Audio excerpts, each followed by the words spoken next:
Assalamu alaikum. Good evening.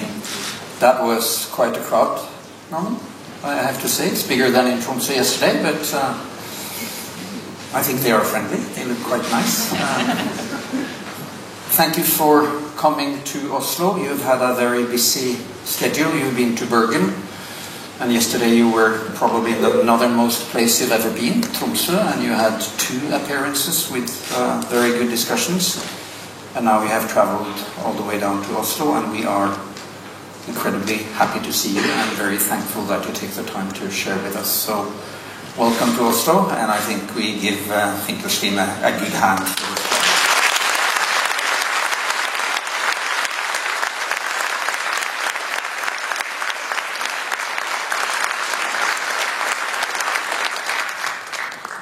Are you tired? Are you jet-lagged? No, I'm fine. Thank you so much. Yeah. Good you came in the winter time when it's not 24-hour light, because then it's even harder to sleep. We are going to talk about your latest book, but first of all, before we do that, I'd like to ask you a little bit about your background as an atheist, an old Maoist, and a Jew, coming from a family who had a very painful history during the Holocaust. Can you give us a little bit of your family history, Norman? Well, before I go into that, first of all, I want to thank everybody for coming out this evening.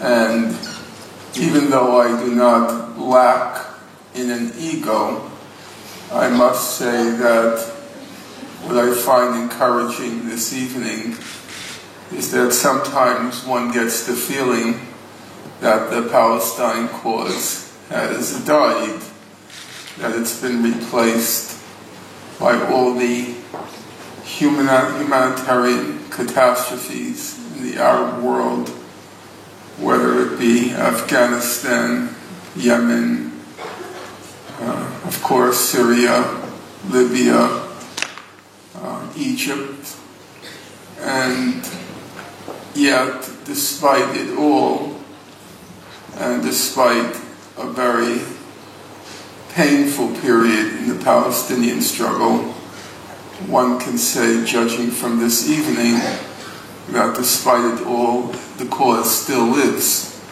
And that's a very hopeful sign for me. And whatever happens in the course of the evening, it's the image that I will take home with me, that it's not futile, it's not hopeless, that people still care. And that's very encouraging. So I'm glad, not for my ego, but for the sake of the people of Palestine, and also for so many people who have devoted such a large part of their lives to the cause, that it's still alive. And not to sound a cliche, but so long as people care, there's rational grounds for hope. Once people stop caring, it's very hard to be optimistic. But with this number of people, and I wish the people of Gaza could see who's here, that so many people so far away still care, that for them and for us, there is rational grounds for hope. So thank you for being here.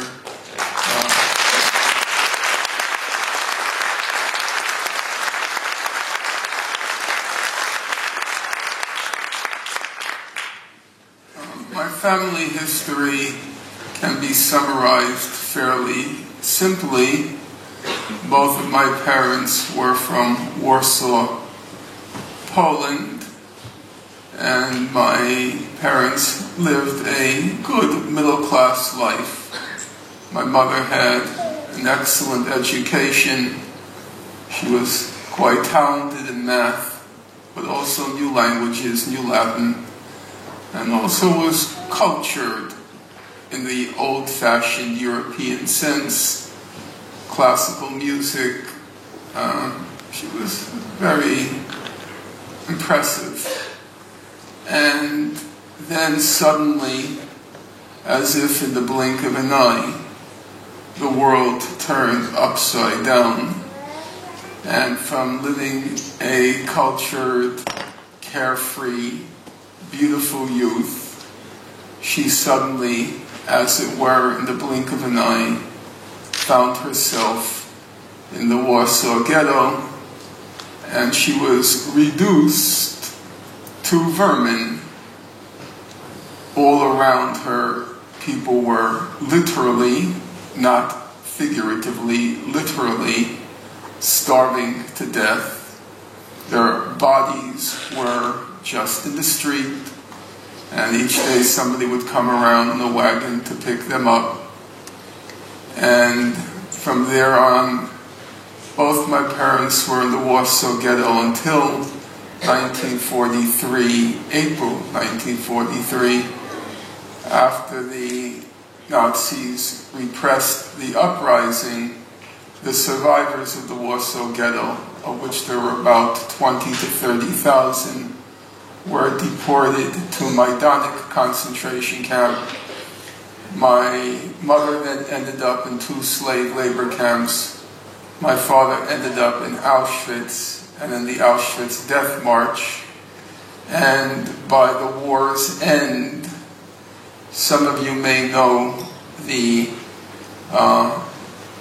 radio and television personality Amy Goodman from Democracy Now! And she once interviewed my mother and asked her, "So, how did you feel when the war was over, the day you were liberated?" She was liberated by the Red Army, the Soviet Red Army. She said, "How did I feel? It was the worst day of my life." And I remember Amy Goodman had this very puzzled look on her face. The worst day of your life, the day you were liberated. How come? And my mother said, because the whole of the war, her mind was focused how to survive, what to do. Should you turn left? Should you turn right? Should you agree or should you disagree? What to do? It was the only way to survive. You had to be mentally very focused. And now the war was over, and it suddenly dawned on her that she was the only one left in the world. Her entire family had been exterminated. And then the whole reality caved in on her. And the truth be told, neither my mother nor my father ever let go of it to the last days. So I lived in that family, and it was tough. Thank you, Norman. It's a very chilling and moving family history. I'm out of words to... I would just want to add, in respect, on my father's side, every single member was killed too. There were just 5 people in the world. Myself, my 2 siblings, and my parents. We never had any relatives. No aunts, no uncles, no cousins, no grandparents. My father was much less articulate about what happened, but neither of them ever uttered one word about what happened to their family. I have no idea. They would never talk about it.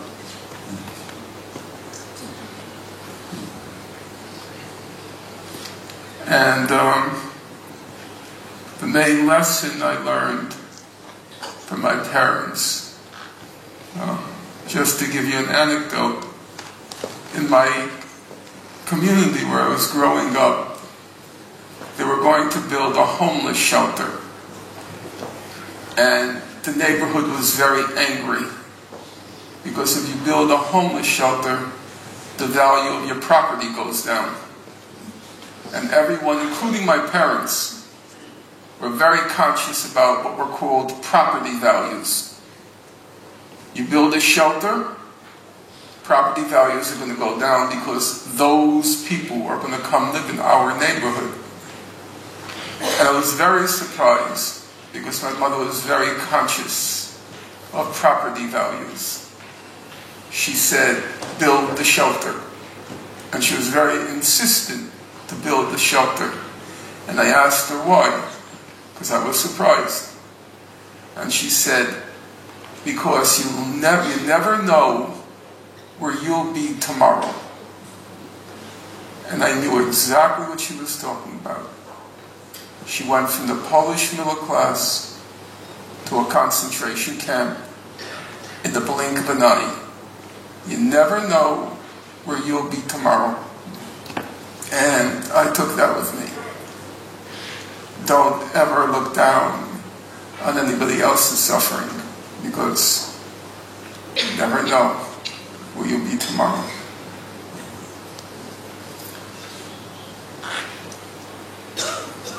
So, you wrote a number of books on Palestine and a number of books on Zionism, and the last book that we're going to discuss today is the book that you just released this year on Gaza. Before we go into the details, I'd just like to quote a little bit of follow-up to what you've just been telling now, your introductory quotation and the last quotation. You open up with a quote from Mahatma Gandhi, and I'll read it. The massacre of innocent people is a serious matter. It is not a thing to be easily forgotten. It is our duty to cherish their memory. And you end the book with a quote from Confucius, who says, the beginning of wisdom is to call things by their proper name. Why did you choose these two quotations? Well, when I was writing the book, I was pretty hopeless about the situation among the Palestinians in general and among the people of Gaza in particular.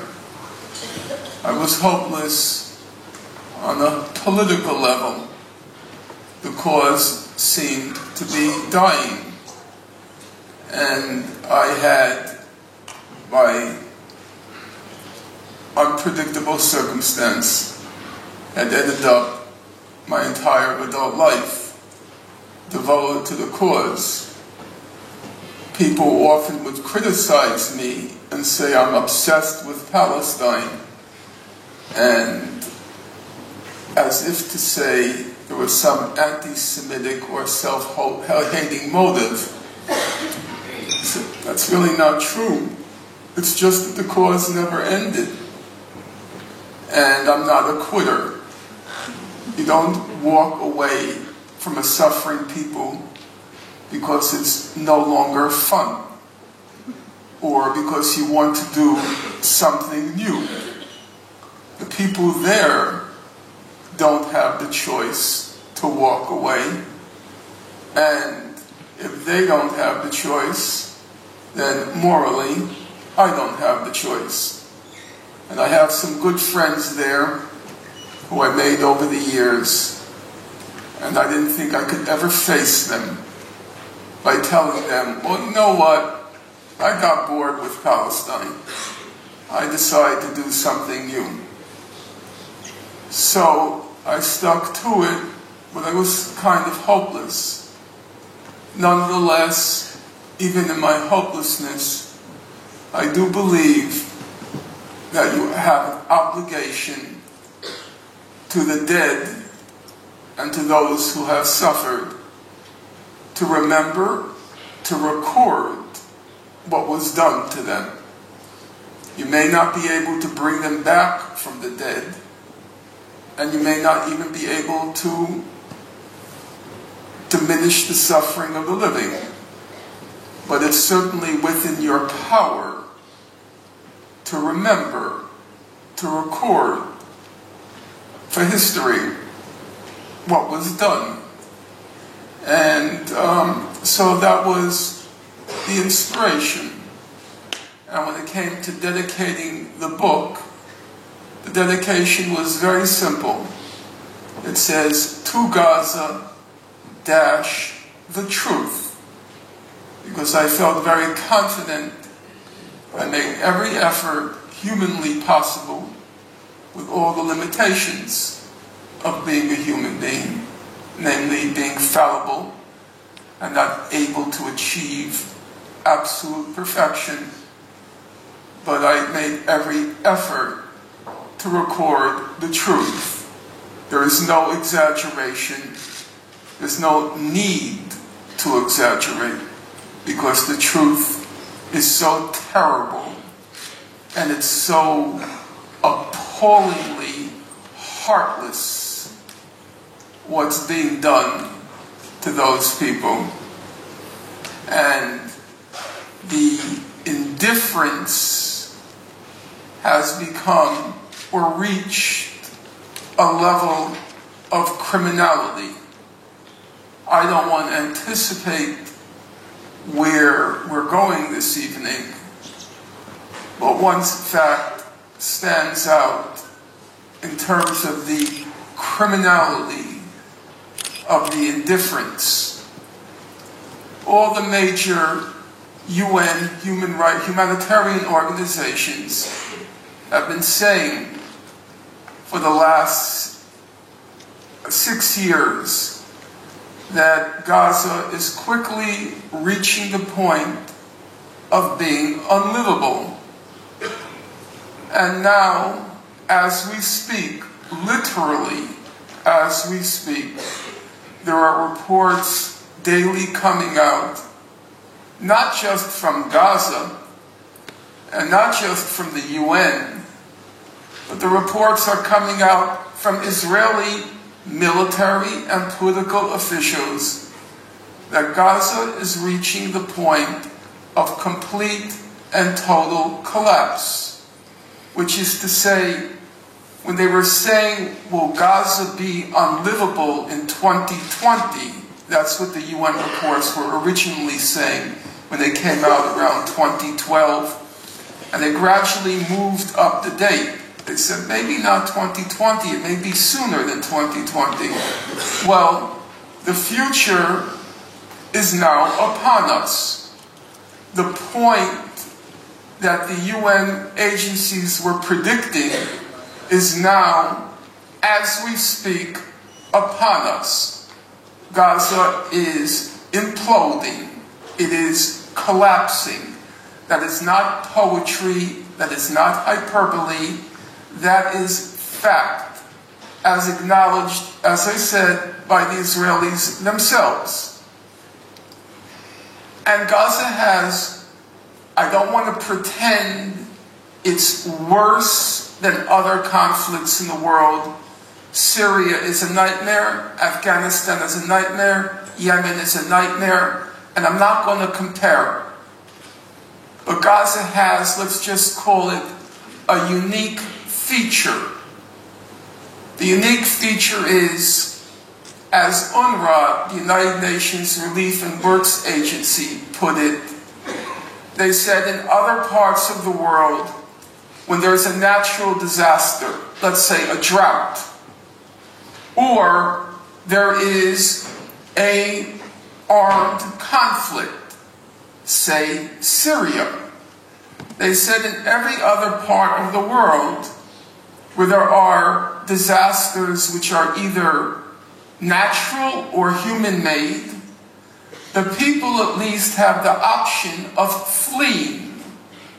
That's why there is a massive refugee problem. Millions of Afghanis fled. Millions of Syrians have fled. Gaza has the unique characteristic of they can't leave.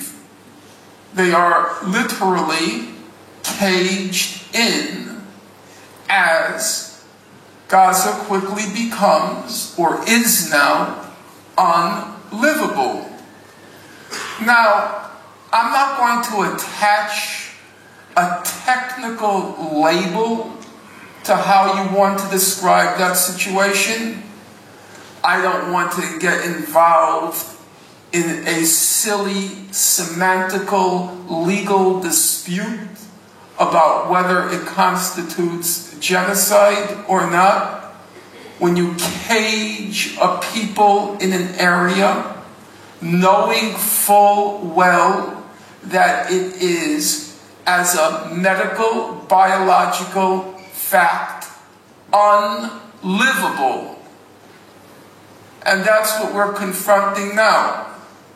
And I have no doubt that if you had caged 1 million chimpanzees or dogs, 1 million chimpanzees or dogs in an area that was unlivable, there would be more protests than there are for the 1 million children in Gaza. Gaza is over 50% children under the age of 18. You would have more outrage over enclosing chimps in an unlivable situation than you have for the children of Gaza. That is criminal.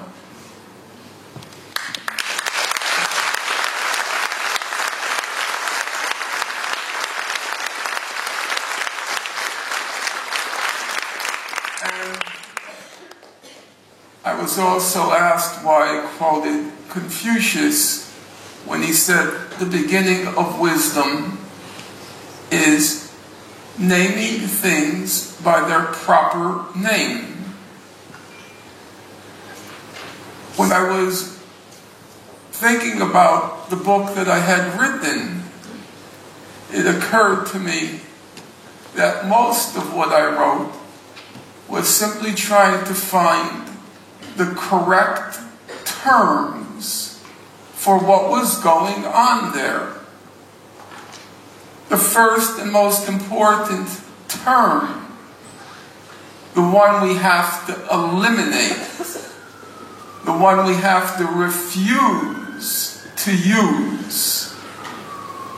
There has never been a war in Gaza. Israel has never had military objectives in Gaza.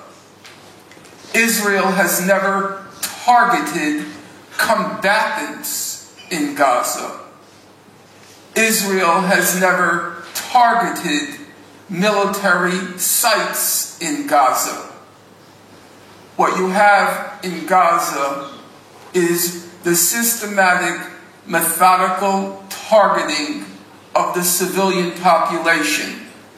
It has never been, except in the most marginal circumstances, it's never been a war. And therefore, all the terminology that's used, even in criticizing Israel, even in the criticism of Israel, the terminology has been Israeli propaganda. So they'll tell you, yes, Israel used disproportionate force. Disproportionate force is, let's say, you're targeting a combatant, and in order to kill the combatant, you dropped a 1-ton bomb. So that's called disproportionate force. Or they'll tell you Israel used indiscriminate force. Namely, it was targeting a combatant, but it used a weapon which killed all the people around the combatant because the weapon was not precise. So it's indiscriminate force. But all this terminology, disproportionate force, indiscriminate force, it assumes, it presupposes that you are targeting combatants. But Israel doesn't target combatants. At the risk of even evoking the anger of Metz, I have to insist there were no combatants. There was no war. Each time Israel invaded Gaza, it was targeting the civilian population. As the Goldstone report, the report by Richard Goldstone after Operation Cast Lead said, the objective of Israel was to punish, humiliate, and terrorize the civilian population. That's not a war. If your target is the civilian population, that's a crime against humanity. It's not a war. And most of the book is devoted to showing all the terminology, all the language, all the facts, all the claims. They're just false. And in large numbers of cases, they are simply fabricated by the Israeli propaganda machine and the human rights organizations, including the human rights organizations. They're too cowardly to do what Confucius says is the beginning of all wisdom, but it's also the beginning of all truth. And that is to call things by their proper names. Israel is not using indiscriminate force. It's not using disproportionate force. Israel is committing a colossal crime against humanity, against a population that's overwhelmingly refugees, 70%, and a majority children, 51%. That's the reality. Everything else is just repeating, maybe not intentionally, but repeating Israeli propaganda.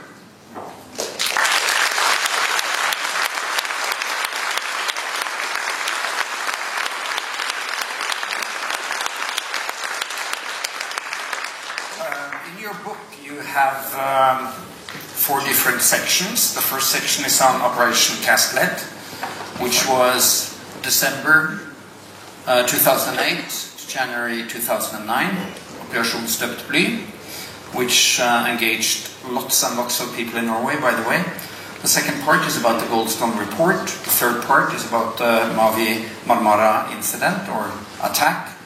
And the last part, which we will go into more details on tonight, is the part about the last attack, 2014, 51 days of attack on onslaught called Operation Protective Edge. And the last part is also about the non-governmental organizations, the ones who have been given the mandate to be the watchdog of the international laws, the human rights laws, and the regulations of armed conflicts, the Geneva Convention.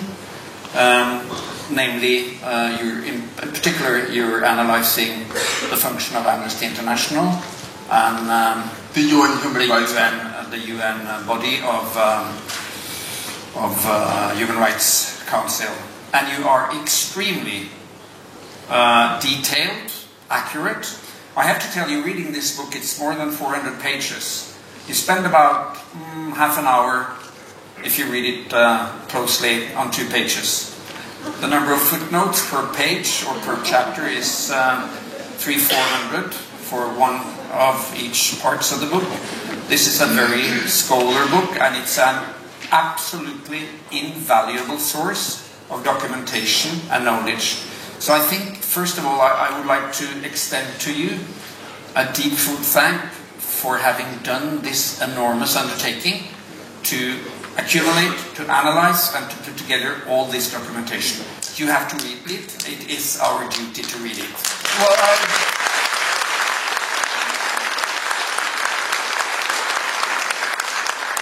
Professor Chomsky is an old and dear friend and also a mentor, an inspiration, and many other things to me. And he's obviously up in age. He's 89, which means that his body perhaps has another 10 years, his brain probably another 100 years. I know that when he's buried, the dirt above the grave is going to still be bouncing up and down from the palpitations of his brain. But I gave him the book to read, and he started it on like a month, maybe a Saturday, and he was giving me updates, and then around a week later, he said he finished the book. And I thought to myself, well, I know he read the book, because it takes time. And even with his mental powers, I knew it would take him a while. If he told me after 2 or 3 days he read it, I would think, no, he skimmed it. But he read it to the end, and I was very grateful for that fact. It was a gracious gesture from a person who at that age has better things to do with his time. And he even traveled to Gaza after 2014, and he had a seminar at the university, the Islamic University in Gaza, which was very successful, and they still talk about it. You said that as we are speaking, Gaza is imploding. I totally subscribe to that. I just came back from Gaza. The situation is extremely precarious, very difficult. 2 days before, a new report came out from OCHA. 19 hospitals and clinics are shutting down now because of lack of power. You know, there is a power crisis. The people of Gaza, 2 million people, average age 17.6 years, as you mentioned. They are supplied with electrical power between 3 and 4 hours a day. Of course, every institution handling medical problems, hospitals, care facilities, and primary healthcare clinics, they are totally depending on generators. They don't have money to buy the fuel for the generators, nor is the fuel available. So, as of this week, 19 hospitals and clinics are shutting down. 400 dialysis patients are threatened not to have their dialysis. The Shifa Hospital, which I know in depth, they closed down all emergency surgeries 3 weeks ago. And even for they closed down all elective surgeries, all planned surgeries. And even emergency surgeries are extremely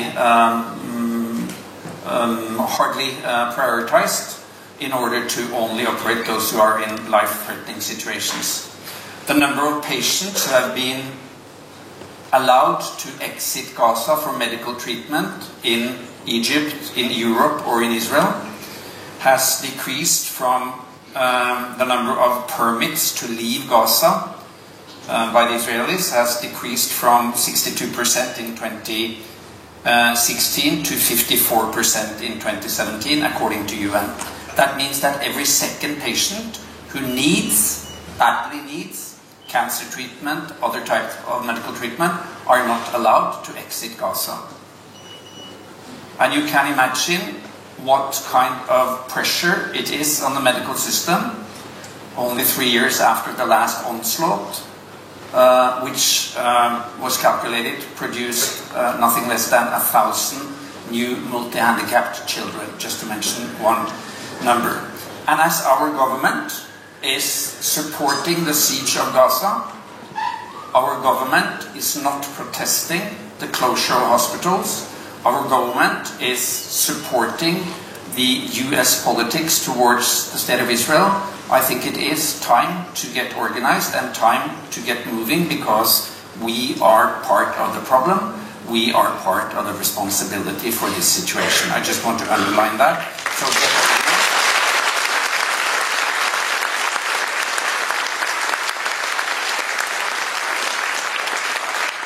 none of you are allowed to leave this meeting tonight without becoming a member of the Norwegian Palestine Committee.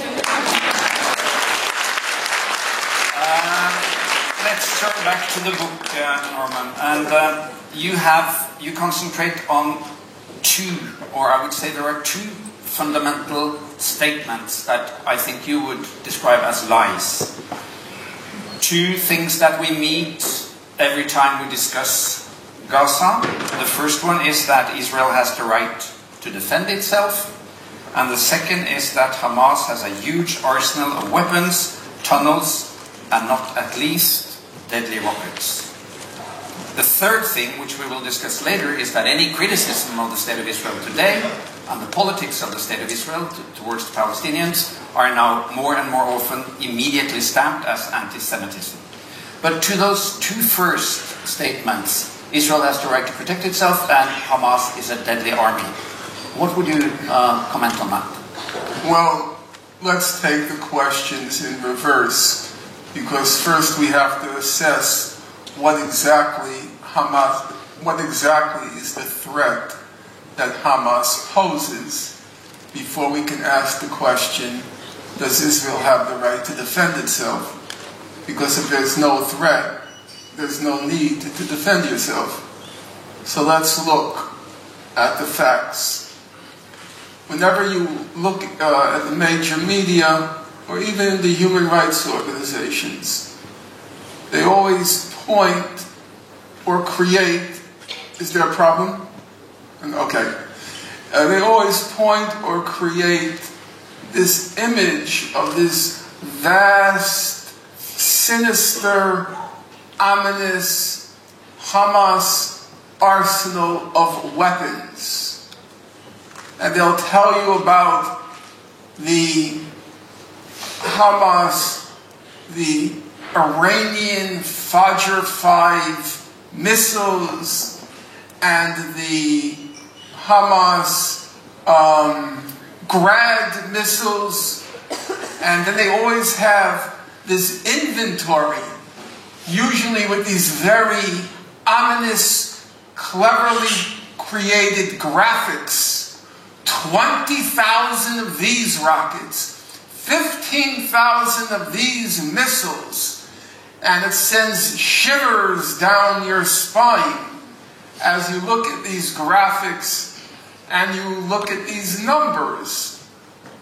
But then a simple question comes to mind if you look at this description rationally.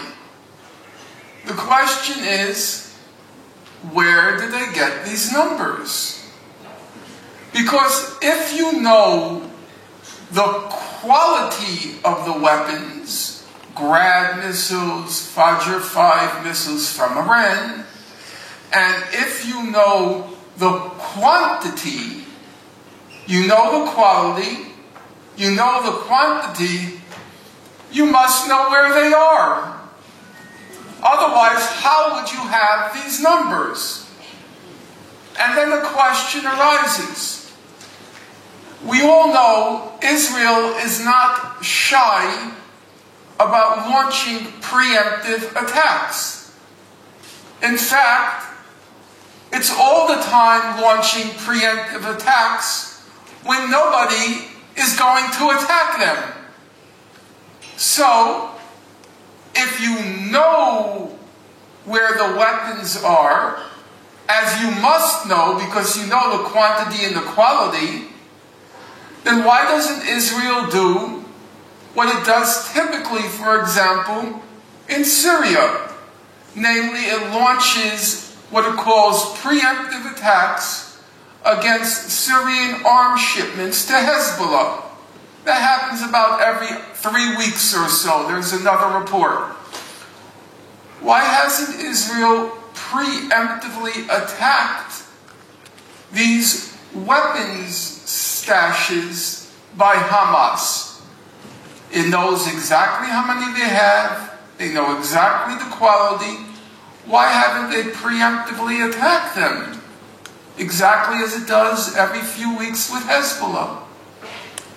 Are you going to try to convince me that Israel is embarrassed to launch a preemptive attack in Gaza?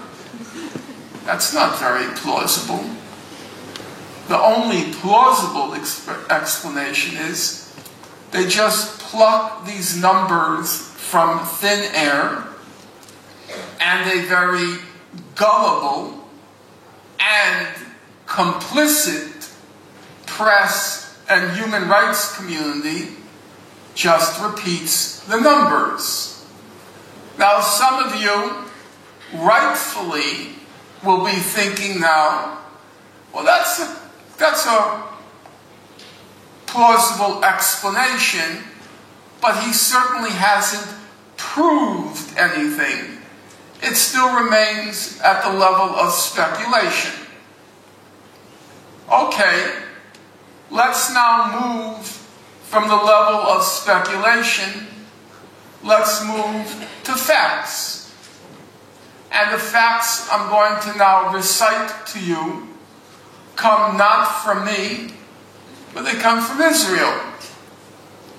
So according to Israel and some UN agencies monitoring the situation, during Operation Protective Edge, from July 7th or 8th, 2014 till August 26th, Israel launched what are called 5,000 rockets. That's the official figure. 5,000 rockets. Hamas launched 5,000 rockets at Israel. That's the official figure. About 5,000 rockets at Israel. Israel, its Ministry of Foreign Affairs, it kept a daily diary on the web of all the deaths and destruction by the Hamas rockets. Let's leave aside for a moment the question of civilian deaths, which came to 6, but I want to leave that aside for a moment. Let's look at the physical destruction. I checked the website, I went through it carefully. In the 51 days, 5,000 rockets, one house was destroyed. One. Now, you don't have to be a rocket scientist to ponder the question, how did it come to pass that 5,000 rockets only destroyed one house? That's awful perplexing. Well, if there were a supporter of Israel sitting in the audience, and he or she were not a Mossad agent, and it's unlikely there is anyone sitting in the audience who supports Israel except the Mossad agent at this evening's event, he or she would probably at this point raise his or her hand vigorously and say, "Aha, Professor Finkelstein, I have caught you in your lie." It's unlikely they would have said Professor Finkelstein. They would have said Finkelstein. Aha! I try to be factually accurate. Aha! I've caught you lying because you left out our brilliant anti-missile defense system, Iron Dome. And of course it is brilliant because Israelis created it, so by definition it has to be brilliant. So let's look at the Iron Dome.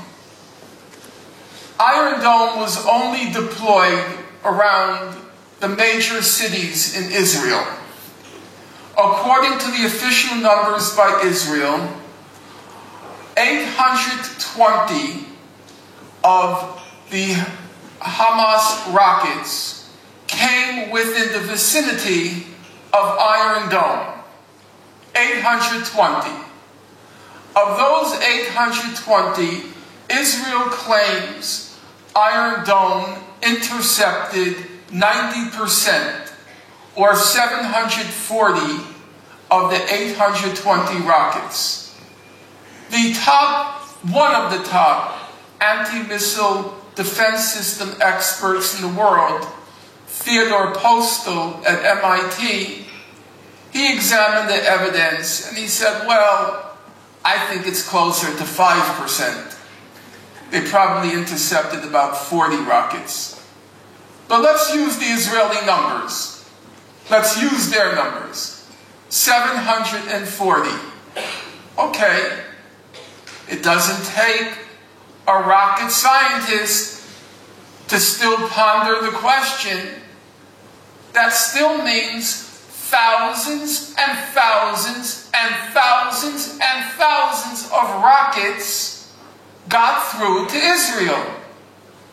5,000 minus 720, using the Israeli figure, still leaves more than 4,000. How could only one house have been destroyed? In fact, 40% of the Hamas rockets, according to Israel, fell in the border area where Iron Dome wasn't even deployed. How could it be one house? Well, so far as I can tell, and I'm perfectly happy to entertain alternative explanations later this evening, the only explanation I can see is they weren't rockets. They were enhanced fireworks. Or as a writer in Foreign Affairs magazine described them, they were bottle rockets. There was no rocket attack by Hamas. Unfortunately, and I'm not here to criticize, I'm here strictly to look at the facts. Unfortunately, Hamas and Israel had a mutual interest, a mutual stake in pretending they were rockets. Israel, so it can claim it was acting in self-defense, and Hamas, so it can claim that its armed resistance was working. And so they created all of these videos for YouTube, which looked very ominous, with very sophisticated weapons, but unfortunately, not to be unfair, but the videos were more the product of a Hollywood studio than what was actually happening. If you look at the physical evidence, were there terror tunnels? It is true, Hamas and the people of Gaza constructed a very sophisticated, complex tunnel system in Gaza, and also, much less so, about 12 to 14 tunnels which went underneath the border into Israel. Now, I would never want to downplay, as a physical achievement, it was very impressive. Though I can't say I was altogether surprised, because as we know, 4 out of every 3 Palestinians is a civil engineer. And so there's also a very high rate of unemployment. So it's not surprising to me that very talented civil engineers who are unemployed found the time and their energy to construct a complex tunnel system.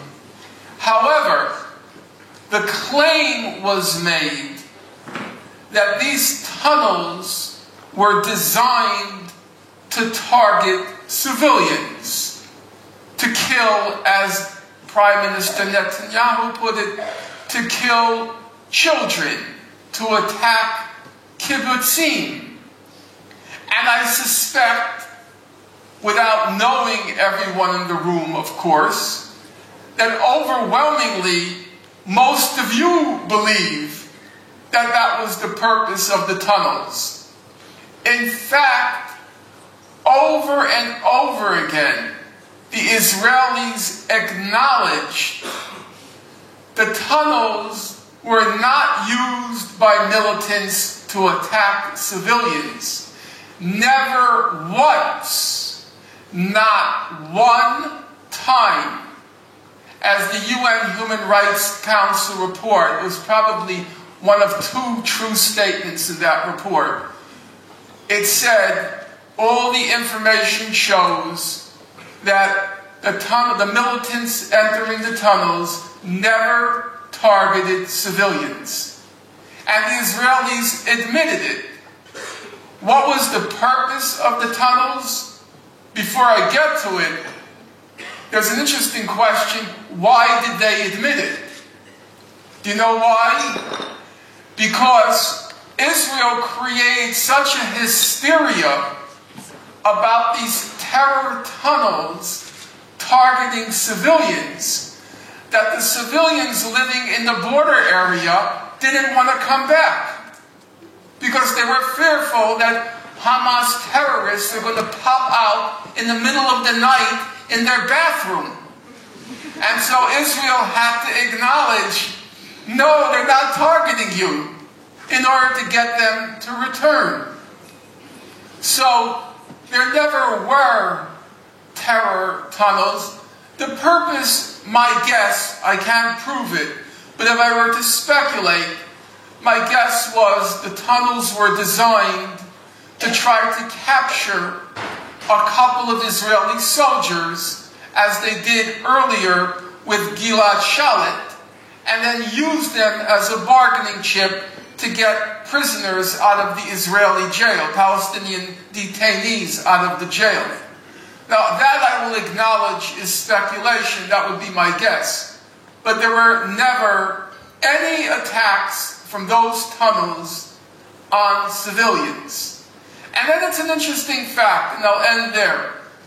The three main images that people retain, I dare say, the people in this room, aside from the massive death and destruction, which you will remember, the broad public doesn't know, the three main images that most people retain from Operation Protective Edge are Hamas rockets, terror tunnels, and Iron Dome.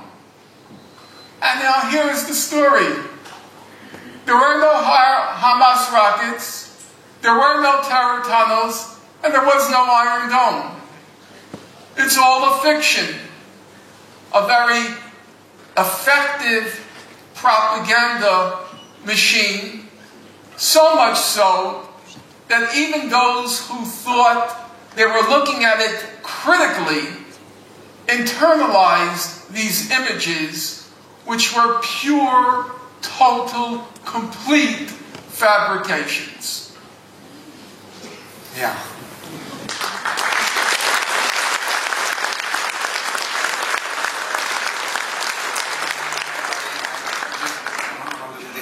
I have to explain to you that Norwegian audiences very seldomly give applause in the middle of a speech, let alone giving standing ovations. We see it every day in the US Senate and so on, but this is unusual. So you have a good audience here. No doubt. Time is running. Let's turn to to your criticism of the human rights organizations, because most of us, and I would assume that some of you are members of Amnesty International, and my father used to be an activist in Amnesty International. I always thought of it as a neutral and very diligent and justice-seeking organization.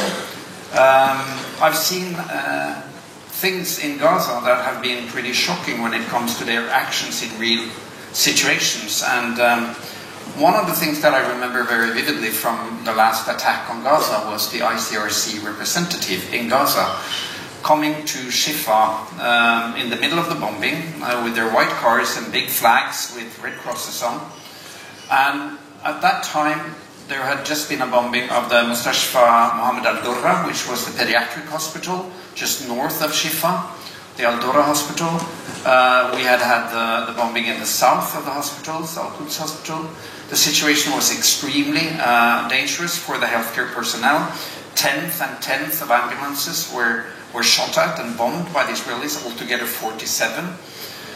And this representative came to have her daily update, and I said, the situation is extremely dangerous and we need you to make some very graphic and visual presentations of the international justice here and now. We urge you to place one ICRC vehicle with the flag outside every hospital in Gaza. To report, to document, but most of all, to be a protection against the attacks on the hospitals and the clinics. The argument was very heated, I have to say, and her main reply was that they didn't have the manpower to do it. And I told her, then you just have to get some of these hundreds and hundreds of people in Geneva down here and place these vehicles in front of the hospitals. They never did it.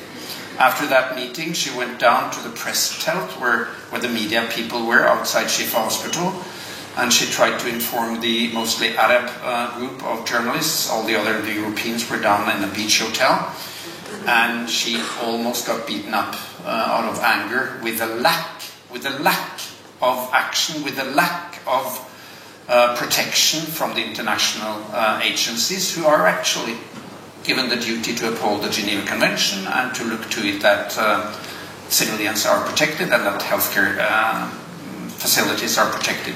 They refused. Your criticism of Amnesty International and the UN is very harsh. Why? Before I get to that, I feel a moral obligation, and one which I want to exercise. There are many kinds of heroism in this world, and one kind which leaves one awestruck, breathtaking, is the heroism of those people in Gaza who drive those ambulances. I have no concept, I can't conceive of the kind of courage that shows. Because each time you drive that ambulance, you are a target for an Israeli drone attack or a missile attack. And you know, because, not despite, but because you have the emblem of an ambulance on your vehicle, you become a target.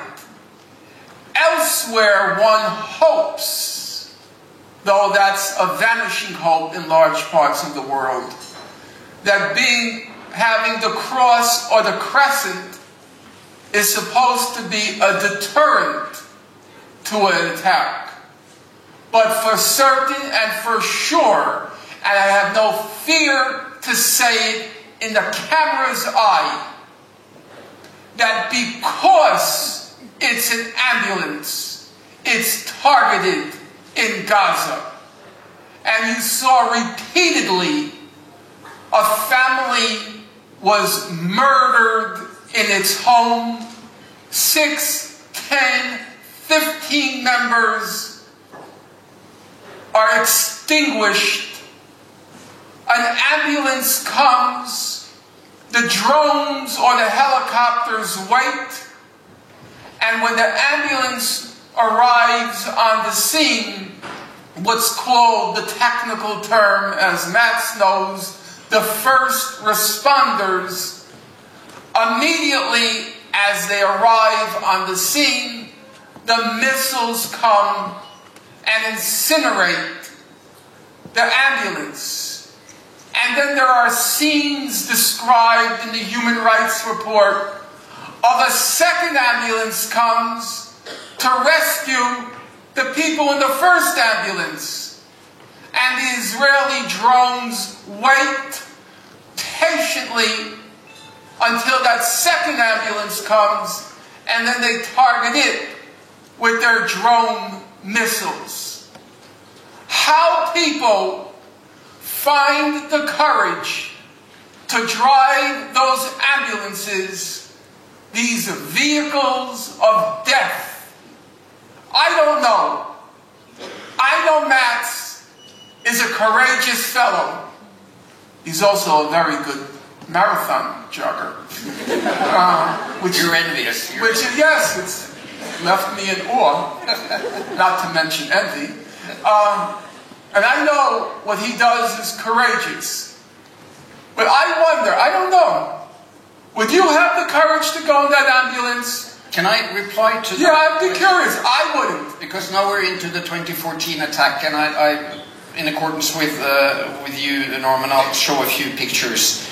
I think this one is a good illustration of what you just said in the beginning. This unbelievable situation of being completely imprisoned and then being bombed by the same people who occupy you and imprison you, and they deny you the right to flee.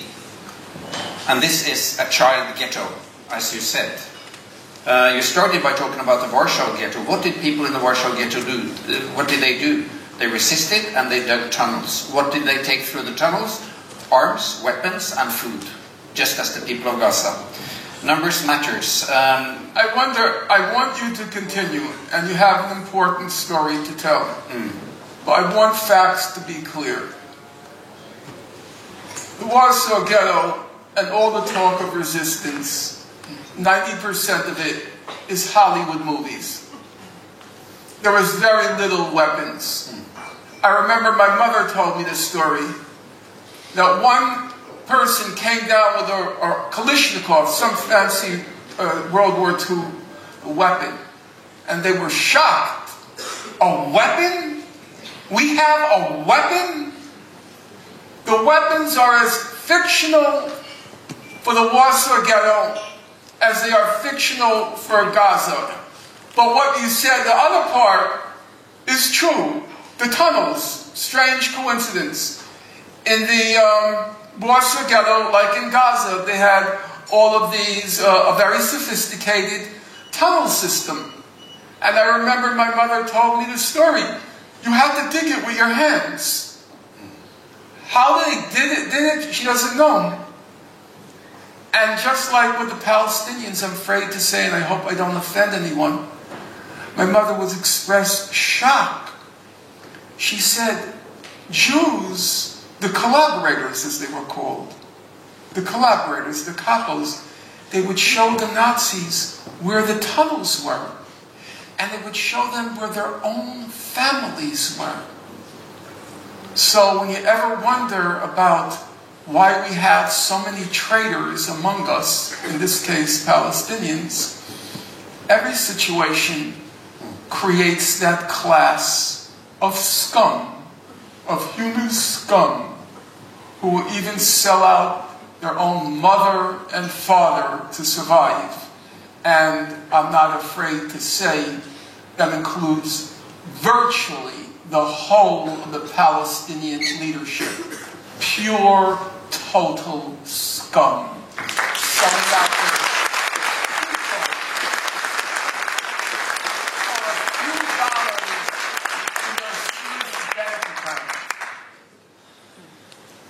Thank you. A few numbers from 2014, because we will dig a little bit more into it.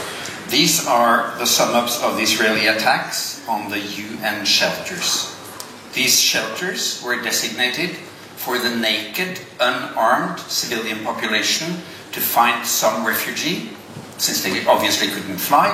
As you may know, there are absolutely no bomb shelters in Gaza, because the Israelis have forbidden the Palestinians to build bomb shelters, and now there is no concrete there to build them. There is no air defense, there is no operative civil defense, no early warning system, no sirens. So UN decided to make these schools shelters. They gave the coordinates to the Israeli commanders through the mechanism in Geneva and the whole very complicated mechanisms. The Israeli commanders had the coordinates, the Letlongs, 10, 15 times, and they targeted the shelters. They killed 47 civilians and injured 355 inside the UN shelters. Just to give you one example of what they did with the shelters. They targeted 7 shelters. As Max pointed out yesterday, he didn't mention it now, 10, 15, 20 times they sent the coordinates of the shelters, in particular the ICRC, the International Committee of the Red Cross. It was telling the Israelis, these are civilian shelters, don't target them. These are civilian shelters. Well, at one point, Israel says we have to carry out an operation in this area. You have to evacuate the shelter. So, Palestinians, the Gazans in the shelter, they got scared. They gathered. The time was coordinated with Israel. They gathered in the courtyard of one of the shelters. They were converted schools, most of the shelters. They gathered in the courtyard. They were waiting for the bus to come to pick them up. What do you think Israel did? It targeted the people waiting in the courtyard with artillery shells. That's what happened. Once, twice, 3, 4, 5 times, Ban Ki-moon wouldn't open his mouth, the UN Secretary General. The 6th time he finally said something. The 7th time he heavily condemned it on August 3rd. After Ban Ki-moon condemned it, Obama didn't have any fig leaf anymore. Because now even the UN was condemning what Israel was doing. Or Ban Ki-moon, that comatose, I don't know. I've never seen someone like Ban Ki-moon. I don't know where that man came from, but he ought to go back. I've never seen anything like it. You know, a corpse that's been dead for 100 years had more life than Ban Ki-moon. Well, after he condemned it, the United States had no fig leaf anymore. Obama couldn't hide behind the UN, and Obama condemned it. August 3rd, Ban Ki-moon, then Obama. On August 2nd, Netanyahu said, I'm not leaving Gaza. I'm not leaving Gaza. After Ban Ki-moon in the morning, then Obama, what do you think? Netanyahu announced the ground war is over. It's very insightful because it shows you, everyone says, oh, Israel's out of control, Israel doesn't listen to anyone, Israel controls Washington. The moment Obama said, what you're doing is disgraceful, he packs up and he says, we're ending the ground war. They had the power to stop him, but they didn't exercise it. Now, you asked me about the human rights organizations. Can we just take 1 second break? We have 10 minutes more. I'll just scan through these and we'll conclude with the human rights organizations. I started with the bunkers. No, that's okay. As you said, the immense firepower. This is an independent analysis of what the Israelis actually bombed Gaza with in 2014. It's more than 500% more than they did during Operation Cast Lead. 19,000 high explosive artillery shells in addition to hundreds of the 1-ton bombs.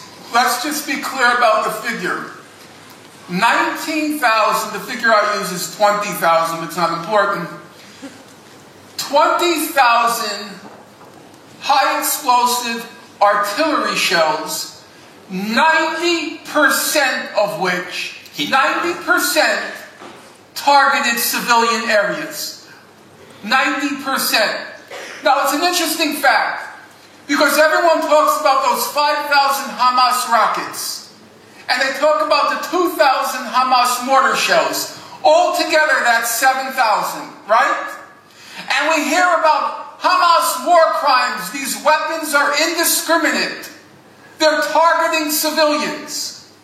Let's leave everything else aside.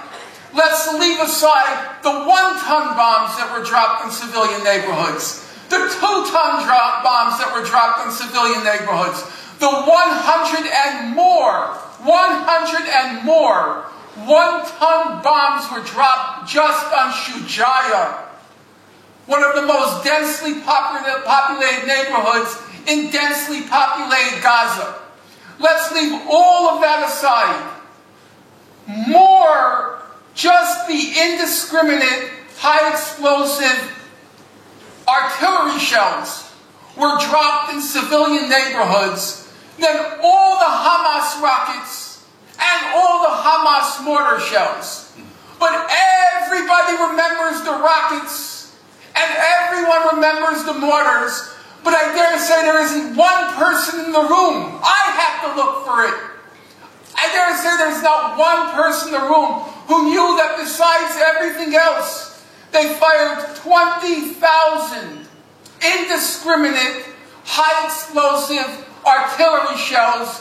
90% of those 20,000 were directed in civilian neighborhoods. And if we look at the picture as you just described it, this is an aerial satellite photo of Gaza City in the north of Gaza with 600,000 inhabitants. And you see these colored squares that are destroyed buildings.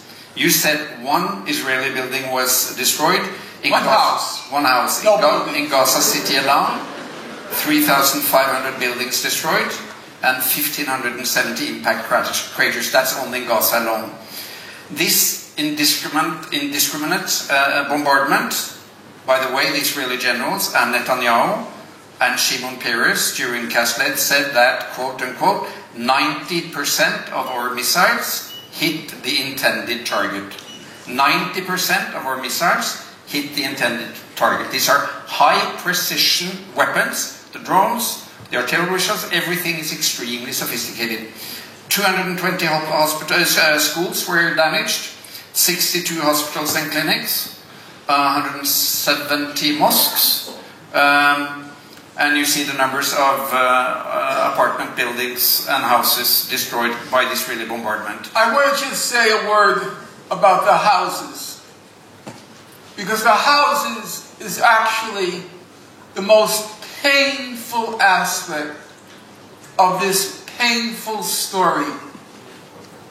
18,000 homes, 18,000 were destroyed during Operation Protective Edge. During Kaslet, it was 6,300. It was almost 3 times as many. When I say destroyed, I mean rendered uninhabitable, gone. There were many more that were damaged. We're talking about gone, or rendered completely uninhabitable. Now, when you read the Amnesty International report, they have a report, it's called Families Under the Rubble. And it describes the destruction of homes in Gaza. And when you read the report, they say, yes, Israel used disproportionate force. Yes, Israel used indiscriminate force. But they say, our investigation leads us to conclude that maybe there were some Hamas militants in those houses. So they were targeting a military objective, a combatant. And it seems plausible, what they say. But there's one problem. And the problem is easy enough for everybody in this room who has sufficient interest and sufficient motivation to investigate for themselves. Go to your computers and download the report, Breaking the Silence, on Operation Protective Edge. Now, Breaking the Silence has what you might call an unimpeachable source. You can't doubt it. It's Israeli soldiers who were fighting in Gaza. And they describe what they observed. And when you read their testimonies, and it doesn't take you long, it takes you the equivalent of how much time you spend on your Facebook each day, you know. Pull yourself away from it. I know you'll go into withdrawal, but go pull yourself and read the report. It's 110 pages, big font, big spaces. So, and testimony after testimony, the Israelis show no remorse, no contrition. They're not embarrassed. They're not ashamed. They just describe, this is what happened. So what do they describe happened? They describe, we go into an area, we rope off the area, we send in what are called the D9s, the bulldozers, and they describe, I'm quoting them now, the bulldozer goes back and forth, back and forth, back and forth, demolishing one house, then a street, then a street. They say 24/7, 24 hours a day, 7 days a week, just going back and forth, demolishing the homes. There were no militants in the homes. Are you going to tell me there were 18,000 Hamas militants in those 18,000 homes? There was no fear. Nobody was trying to protect themselves. The houses were just systematically, methodically razed to the ground, destroyed. I don't have to tell anybody in the first rows who I suspect are Palestinians and maybe from Gaza what it means to lose your home. When I'm working on my computer and I press the wrong button, I have no idea computers, I can boot up, that's about it. I lose 2 hours work on my computer. I feel like, oh my God, the world has just come crashing in. 2 hours of my genius has just vanished into cyberspace. You know, it's like the Holocaust all over again. I've lost 2 hours of my work. How could I have been so cursed? There is no God, right? And I suspect that's most of us. Well, what does it mean? 70% of the people of Gaza, they lost their homeland, they're refugees. And now, in that proverbial blink of the eye, they lost their homes. It's the only thing they have left, their home. Every memento, every memory, their computer with the pictures on it, their identifications, a child's doll, everything, it's gone. 18,000 homes. And then along comes Amnesty International, and in a shameless, shameful fabrication, pretends as if there was a military target. Maybe Israel overdid it, but there was a military target. There was a Hamas militant. That's not what happened. How do I know that's not what happened? Because that's what every Israeli soldier described. When I was writing the book, I collected literally 10 pages of testimony of how the homes were systematically, methodically destroyed.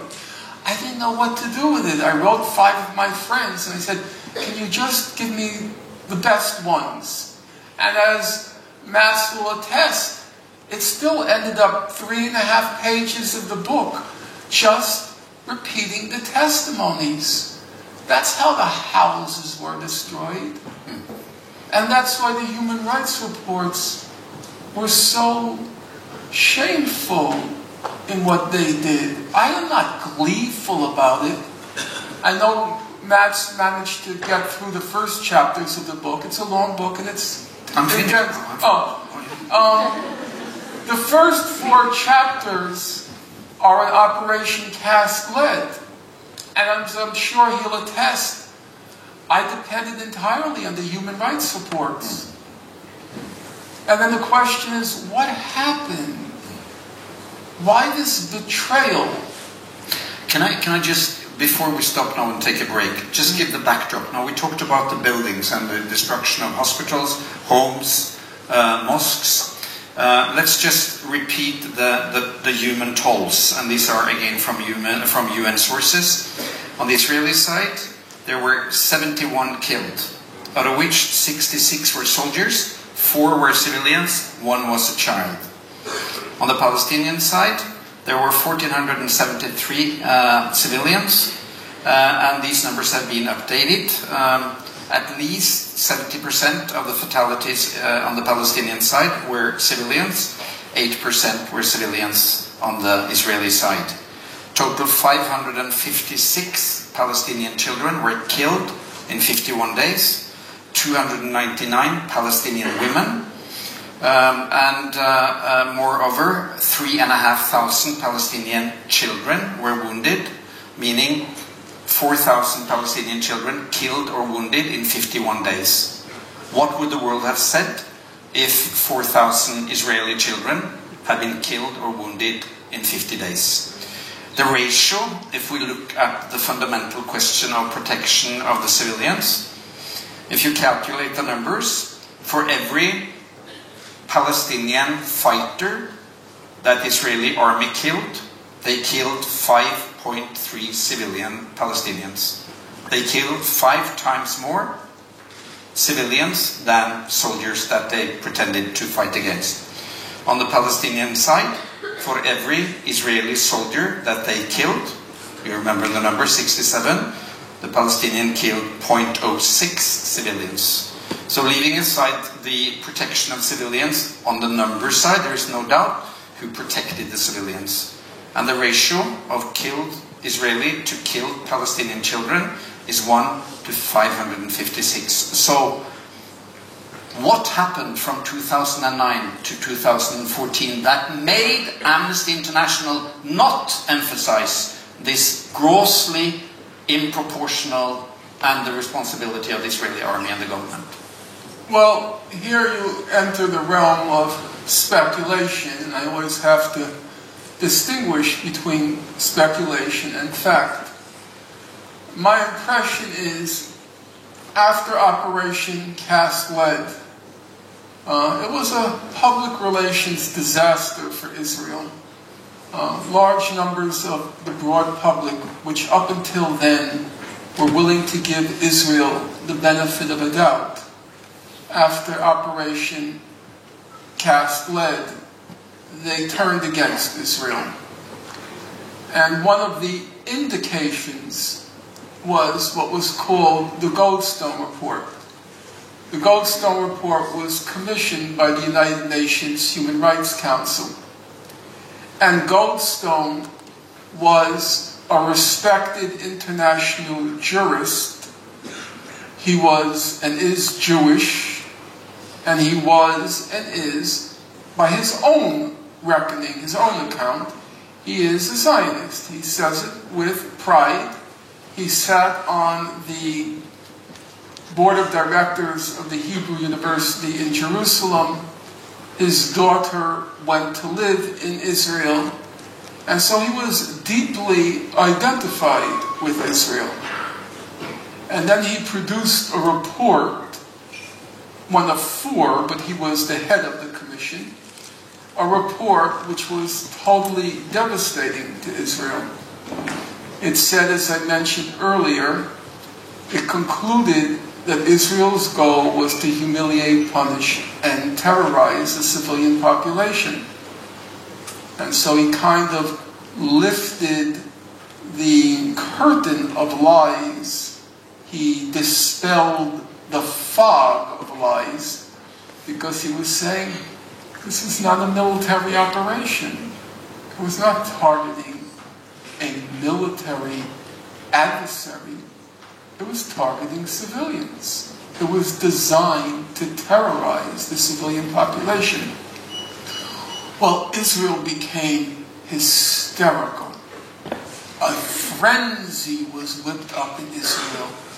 They were so outraged at Goldstone, not only because of what he said, because many other human rights organizations said roughly the same thing, but who was saying it? Could you believably allege that he's anti-Semitic? No, not Richard Goldstone. Could you believably allege that he's anti-Israel, not Richard Goldstone. Not believable. Then if he's not anti-Semitic and he's not anti-Israel, there's only one plausible explanation as to why he said what he said. And that one and only plausible explanation is because it was true. And Israel did not know what to do. It couldn't use its usual smears and slurs to discredit and undermine Goldstone.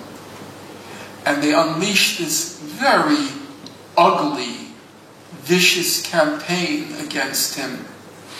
Among other things, he was being denied the right to attend his grandson's bar mitzvah.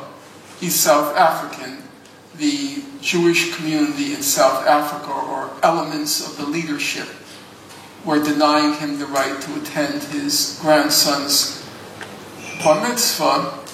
When a Jewish child turns 13 and becomes technically a man in the religion.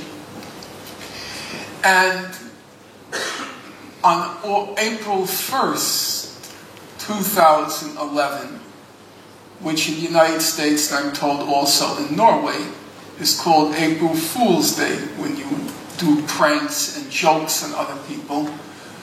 You open up the Washington Post, and Richard Goldstone took everything back. He said, I was wrong.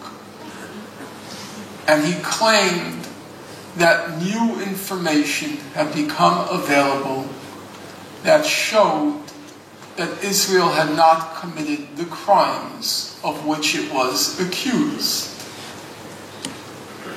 I examined the evidence very carefully, and I can tell you for certain, you can examine it yourself, no new information became available. That's not a plausible explanation. And then the question is, if no new evidence became available, why did he do it? Some people speculate that the pressure finally got to him and he took everything back. The technical term is he recanted. He took it back because the pressure got to him. I can't prove it, but there's a lot of circumstantial evidence that it wasn't the pressure that got to him. I think personally that he was blackmailed. Everybody has skeletons in their closet, things about which they're embarrassed, ashamed, or don't want to become public. And even if you don't have skeletons in your closet, somebody close to you does. And I think that the Israeli security found some, let's call it, compromising information, and Goldstone gave in. And I think for the human rights community, that was a very sobering moment, because they think, if I do what Goldstone did, I might be next.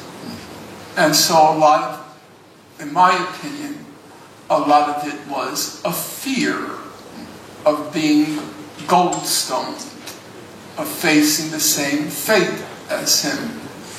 And others, I had a long and I found it informative conversation with Mats yesterday, because another person who recanted was the editor of the British medical journal called Lancet, which is the most respected medical journal in the English language.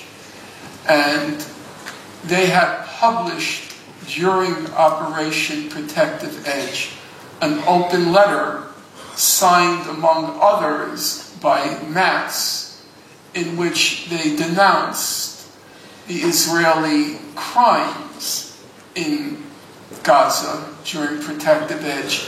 And then he came under a horrific attack by Israel and its supporters. And by the end, at the beginning, he withstood. He stood his ground. But by the end, he makes a trip to Israel and he starts singing the praises of Israel as a beautiful example of how Arabs and Jews can get along. And he says, I would never, he said, publish a letter like that again. And I'm not sure, I'm going to let Matt use his discretion, because I'm not sure what you said yesterday is for public consumption. But Matt presented a moral dilemma that the editor, Richard Horton, confronted. And if you feel you can make it public, and I'll just remind you the obvious, there's a camera there, and the editor is a friend of yours, I take it, you can discuss. There was a moral dilemma. Unless we go into a little bit deeper discussion on that issue, we might have it for the discussion. I think we will round up the main presentation now. But I will, before we go for break, I want to underline that both for Norman and me, despite the fact that we talk a lot about numbers, we know, as you so beautifully described the loss of a home, these are human beings. And our books will be available now in the break. We will sign them. And I'll just put up one picture of one of the many patients that I participated in the treatment of. I am no hero.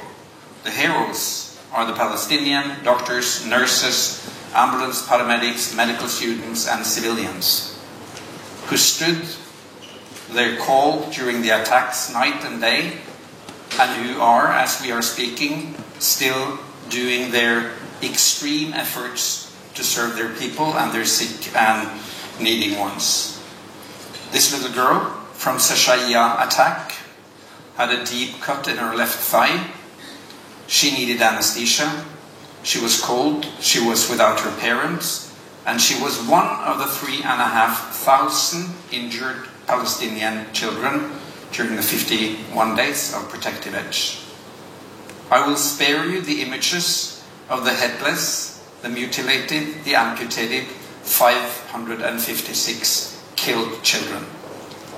But we'll leave it here for the break. I want to just, I have an opportunity, there are a lot of people here, most of you will not have the time or the patience to read through the book, and I want just some of the facts.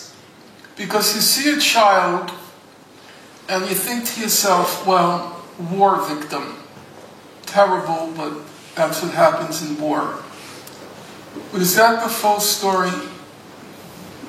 The human rights reports have many accounts. Remember, Israel was using these drone missiles. A drone missile attack, the person on the ground, he or she not only controls the delivery system, but once the missile leaves the delivery system, they still can see from the cameras on the missiles as it approaches the target. And up until the last minute, the person on the ground can divert the missile from the target. Now, these are very sophisticated optical equipment. From a far distance, they can see the colors and the design on your clothes. It's very impressive optical technology. And over again, you find in the human rights reports from Cast Lead and from Operation Protective Edge, there are children playing on a roof. There is no military fighting or target in the vicinity as reported by Israel. And the missiles are homing in on the target, children playing on the roof, and up until the last minute, they had the capacity to divert the missile from the target. The kids were killed. Now, I am not happy to say that. And I know how ugly and vicious it is to indict those Israeli perpetrators. I'm not comfortable doing it, but it's a fact. It's a fact that's over and over and over again documented.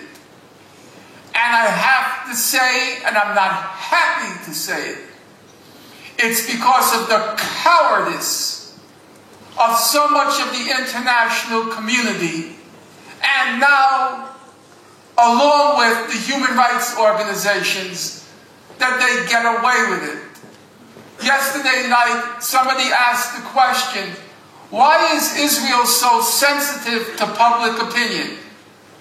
I said, it's a good question, but there's also an important point apart from the question. They are sensitive to public opinion. They are. That's why they invest so much money in trying to control and spin public opinion. And that tells you, if we told the truth, if we said what's really happening, they wouldn't do it. It's because of the cowardice and the silence. They know they can get away with it. If it were broadcast loud and clear, these kids are not victims of collateral damage or the fog of war. These were drone missiles homing in on kids playing on the roof until the last second. The missiles could have been diverted, but they were killed. That's the truth. Norman Finkelstein, thank you so much.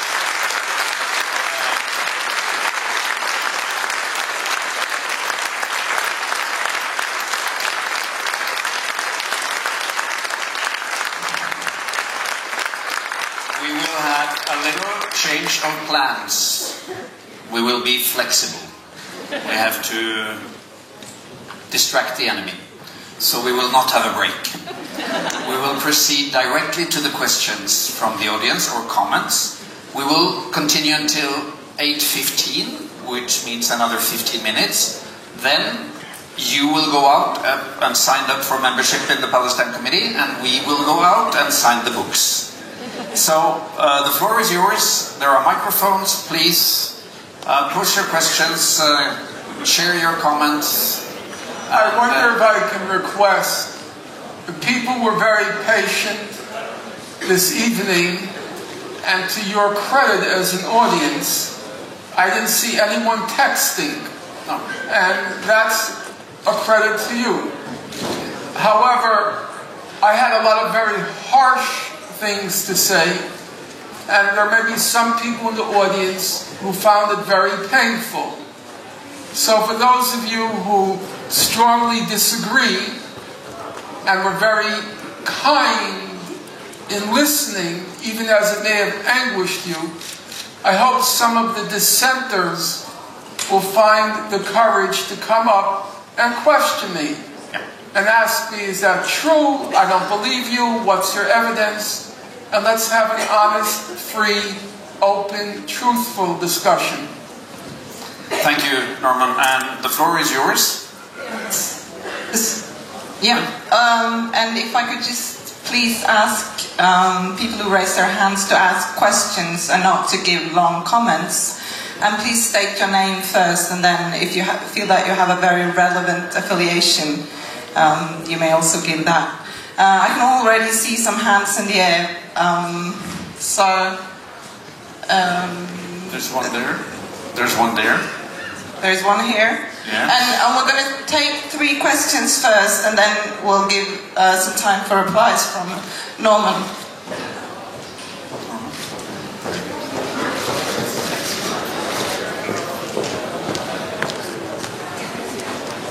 You hear me? Yes.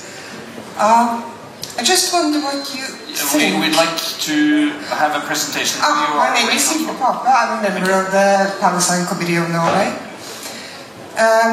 I wonder what you think is the Israeli long-term plan for Gaza. What do you think they have in mind? What do they want to do with the local population? As simple as that? Or difficult? And then we have a question in the back.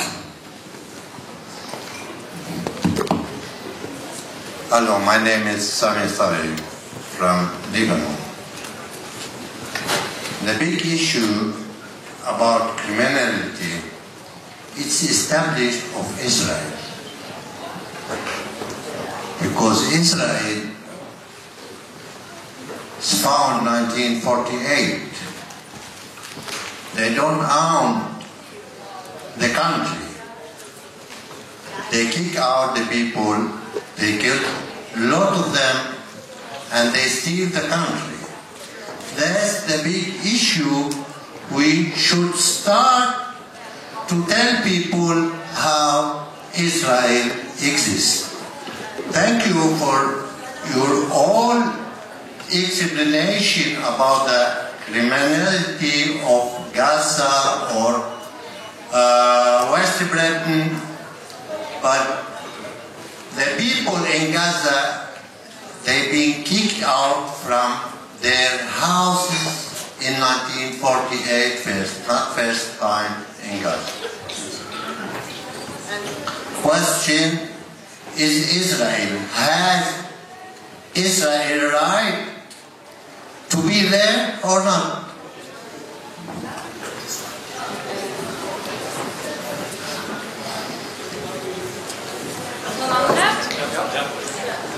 One more before Norman has the floor.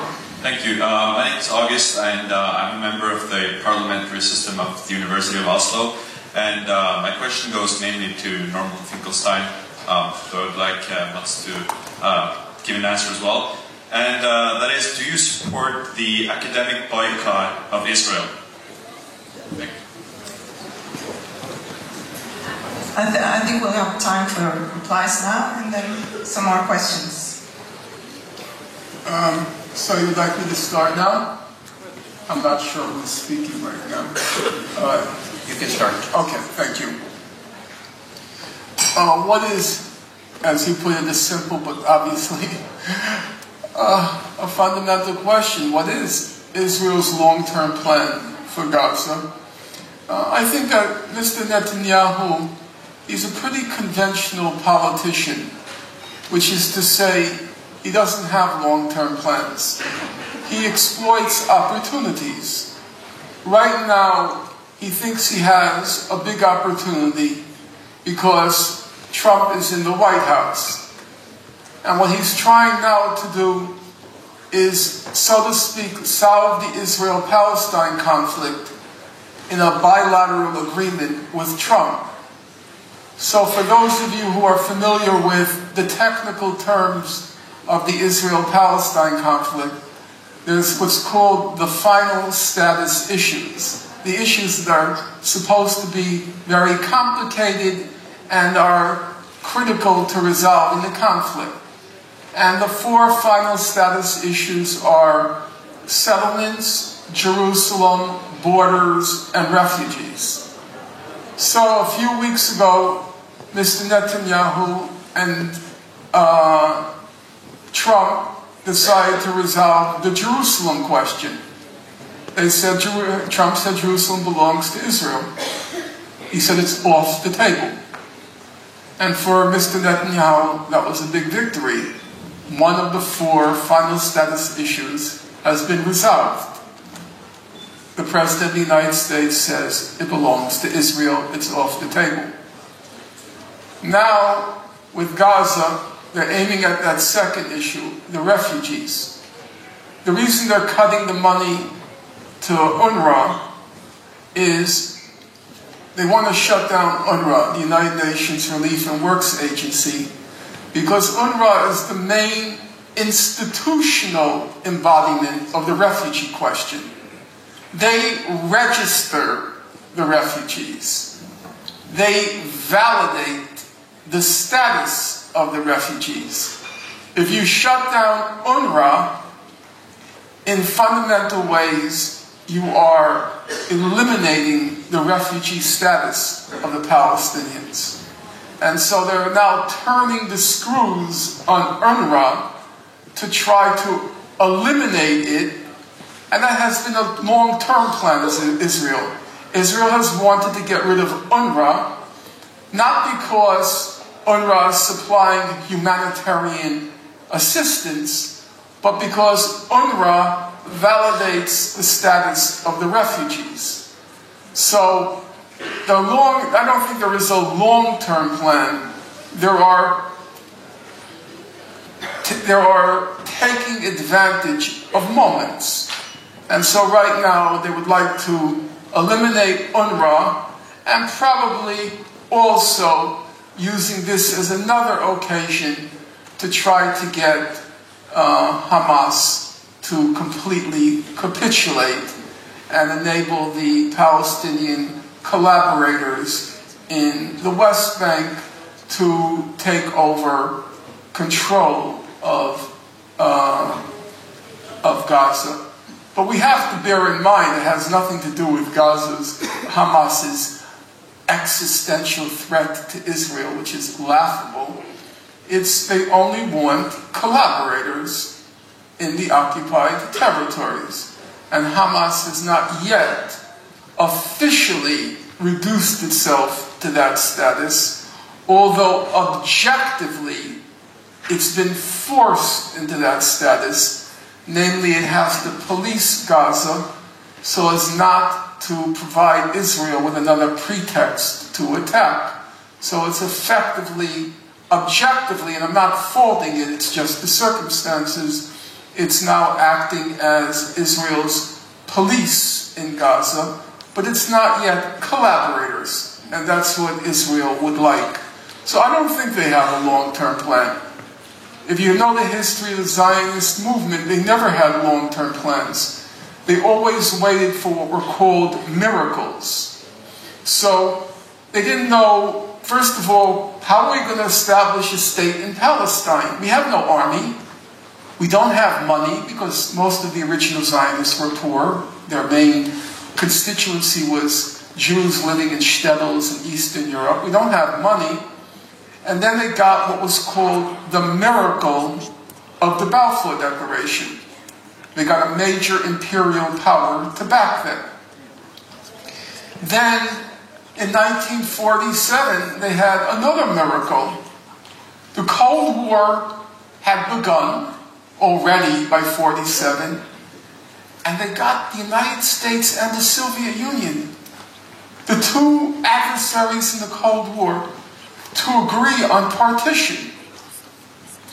Then, in the 1970s, they had a new problem. Or I should say, once they had the miracle of the partition resolution, they had a big problem. Nearly half the population of the state of Israel, as it was demarcated in the map, consisted of Palestinian Arabs. So then, what do? Well, they had another miracle. They called it the miraculous clearing of the land. That is to say, they exploited the opportunity of a war situation to clear out the Arabs from what became the state of Israel, and they became the refugees. Then in the 1970s, they had a new problem. The Arab population was growing very rapidly in Israel. And once again, they worried about what they called the demographic threat. And then a new miracle came along. You know what the miracle was called? The miracle of Russian Jewry. 1 million Russian Jews came to Israel and restored the Jewish supermajority. Even if, as technicality, about 40% of those Russian Jews were not even Jewish, but we'll leave that aside. And so the Israeli politic has always been one of waiting for opportunities, exploiting them, and then hoping for that miracle. So I don't think they have a long-term plan. They wait. They wait patiently for the opportunity. And right now, they have the opportunity with Trump in the White House of inflicting major defeats on the Palestinians. It's maybe possible they'll force UNRWA to fold. I don't think so, but it's possible. So I think that's what they're up to. Okay. We have 5 more minutes. So this is the crossroad between a unique lecture and an engaged discussion. I love it. Do you have more of your... I have 2 more questions. Yeah, so if you can cut it a little bit shorter, it would be nice. He's trying to be polite. He doesn't understand, even for a former professor, it takes 15 minutes to clear his throat. So, I'm going to risk alienating the audience at the end, and I hope you will bear with me that honest people have the right to disagree. There was a question put by a gentleman in the back of the room who identified himself as Lebanese, and I can certainly understand, as a person from Lebanon, the kind of loathing and hatred that he must harbor for the state of Israel.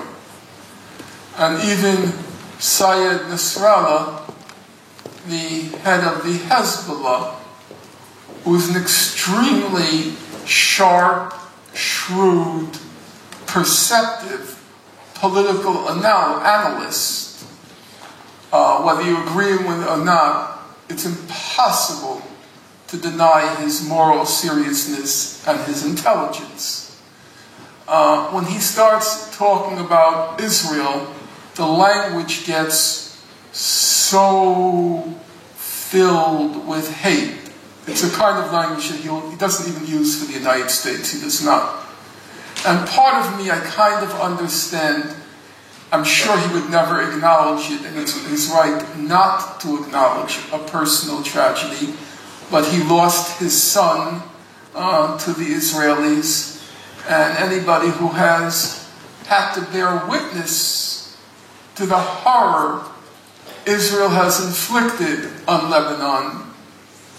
Just to take the case of 2006, in the last 72 hours of that 34-day war, in the last 72 hours when the war was over, our ceasefire resolution had been signed and they were just waiting to implement it. When the war was over, Israel dropped up to 4.6 million cluster bomblets on South Lebanon, saturating it. Whole villages, if you read the descriptions, read Human Rights Watch's report, flooding South Lebanon, entire villages, it was like out of a science fiction movie, just saturated with the cluster bomblets. And so, when you or Nasrallah, when he talks about destroying, eliminating that cancer, Israel, I can understand it. I can understand it. And I'm not going to pretend to be above human emotions. Because I remember well how my parents spoke about Germans. And it was not nice. No, it was not nice. And it was hard for me to listen to sometimes. It was hard for me to listen to, but I understood it. I understood it. But I have to say, and here we will perhaps disagree, I'm old enough to see I'm 64 years old.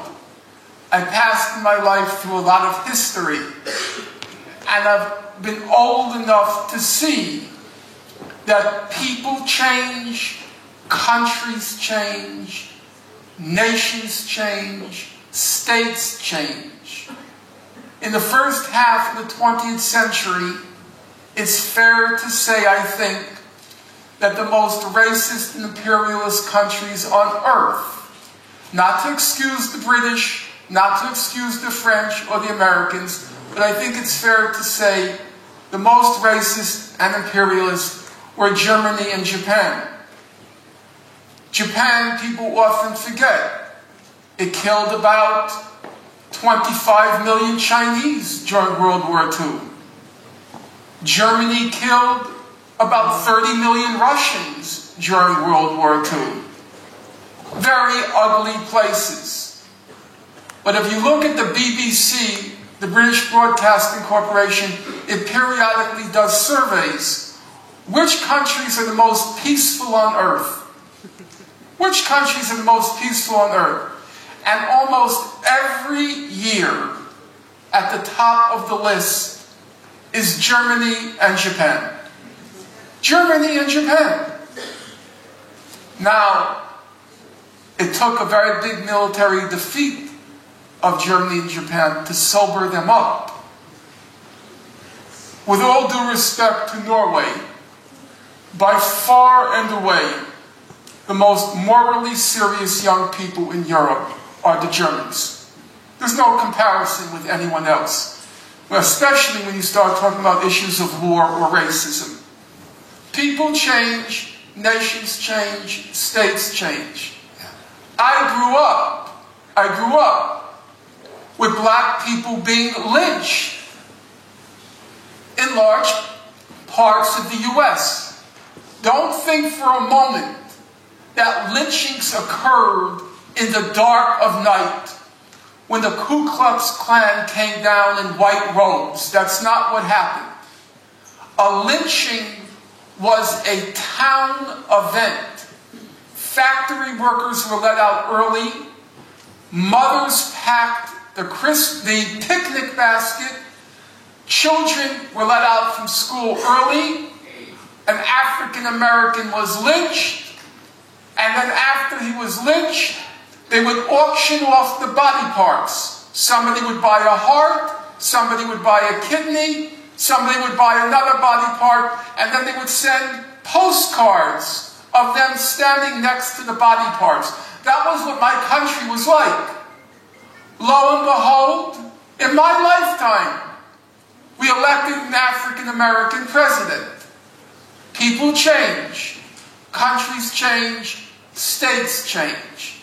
So, I won't directly answer your question, but I think you get my point. Thank you. Thank you. So, I'm just going to round up on that very positive note, on that positive outlook on history. I would like to thank you, Norman, for your contribution to the Solidarity movement in Norway, to enlightening us and to putting so much work and efforts into telling the truth. I have two gifts for you that I bought in Palestine. I want to do two things. No. I want to thank the audience. Yeah. I've had many audiences in my day. And always, after the main presentation, approximately 1/3 leave because questions and answers start. Here, you can look around you. There are like 10 empty seats. So it's a real credit to you. It's a credit to you, sir. And secondly,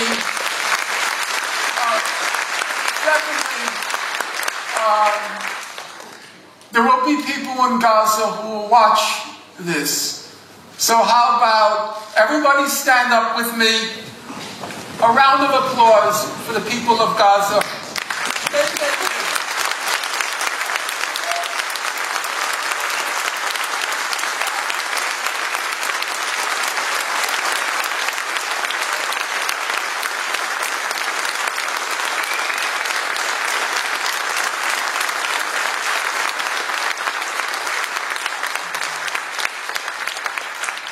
And I did that in Arabic.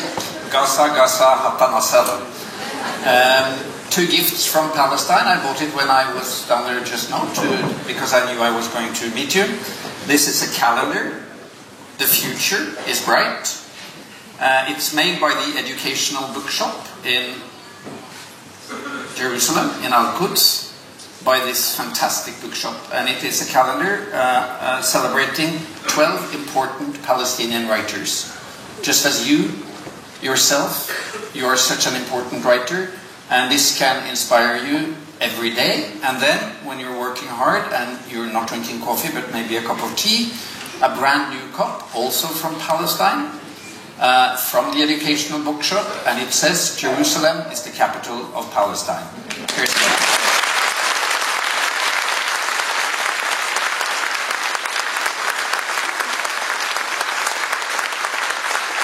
And then finally, I have the honor of thanking you both for a very interesting talk. And I think I'm saying thank you on behalf of all of the audience who've been sat quietly, attentively listening to me. And if anyone would like to read Norman's book or Mats' book, they're for sale out in the lobby. There you can also find T-shirts and tote bags, and you can also become a member of the Palestine Committee. You're not allowed to leave without showing your membership card, so might as well just get it done. And also, as a small token of our appreciation, we of course will give you the tote bag from the Palestine Committee, and then also a T-shirt that says "Straight Out of Palestine." So thank you ever so much, and please another round of applause.